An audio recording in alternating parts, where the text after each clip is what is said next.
अस्सलाम वालेकुम नाजरीन, आज की वीडियो में हम आपको बताएंगे कि पाकिस्तान के आला सिविल अवार्ड्स कब और क्यों दिए जाते हैं। पाकिस्तान में सालाना एक दफ़ा सिविल अवार्ड्स दिए जाते हैं। सबसे पहले 14 अगस्त को जिन लोगों को अवार्ड के लिए मुंतखब किया गया हो उनका नाम बताया जाता है और अवार्ड देने की तकरीब 23 मार्च को मुनक्किद की जाती है और आइन के मुताबिक सदर पाकिस्तान सिविल अवार्ड जीतने वालों को खुद अवार्ड तकसीम करते हैं। सिविल अवार्ड्स की यह तकरीब 19 मार्च सन 1957 में शुरू हुई, जिसमें आर्ट, लिटरेचर, स्पोर्ट्स, साइंस और नर्सिंग के शोबा जात में बेहतरीन कारकर्दगी अंजाम देने वालों को सराहने के लिए अवार्ड दिए गए। पाकिस्तान में सिविल अवार्ड्स 5 मुख्तलिफ कैटेगरीज में दिए जाते हैं और हर कैटेगरी में 4 अवार्ड रखे जाते हैं। नंबर 1, निशान पाकिस्तान का सबसे बड़ा सिविल अवार्ड है जो पाकिस्तान के बेहतरीन खिदमत सर अंजाम देने वालों को इज्जत और एहतराम के लिए दिया जाता है और इसके 4 दर्जे हैं: निशान पाकिस्तान, हलाल पाकिस्तान, सितारा पाकिस्तान, तमगा पाकिस्तान।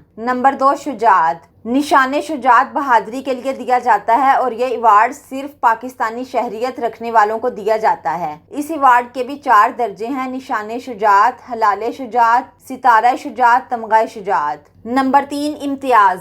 ये आला एजाज बेहतरीन कारकर्दगी दिखाने वालों को दिया जाता है और इस अवार्ड को हासिल करने के लिए भी पाकिस्तानी होना शर्त है। इस अवार्ड के भी 4 दर्जे हैं: निशान इम्तियाज, हलाल इम्तियाज, सितारा इम्तियाज, तमगा इम्तियाज। नंबर 4, निशान कायद-ए-आज़म। ये आला civil award Ejaz Mohammad Ali जनाह science, arts, literature, sports और नर्सिंग के शोबा जात में बेहतरीन कारकर्दगी दिखाने वालों को दिया जाता है और इसके भी 4 दर्जे हैं: निशान कायद-ए-आज़म, हलाल कायद-ए-आज़म, सितारा कायद-ए-आज़म, तमगा कायद-ए-आज़म। नंबर 5, खिदमत। ये एजाज खिदमत के शोबे में दिया जाता है। इस अवार्ड को हासिल करने के लिए पाकिस्तानी होना शर्त नहीं और इसके 4 दर्जे हैं: निशान खिदमत, हलाल खिदमत, सितारा खिदमत, तमगा खिदमत। नाजरीन, ये थी आज की हमारी वीडियो। अगर पसंद आए तो लाइक और शेयर कीजिए।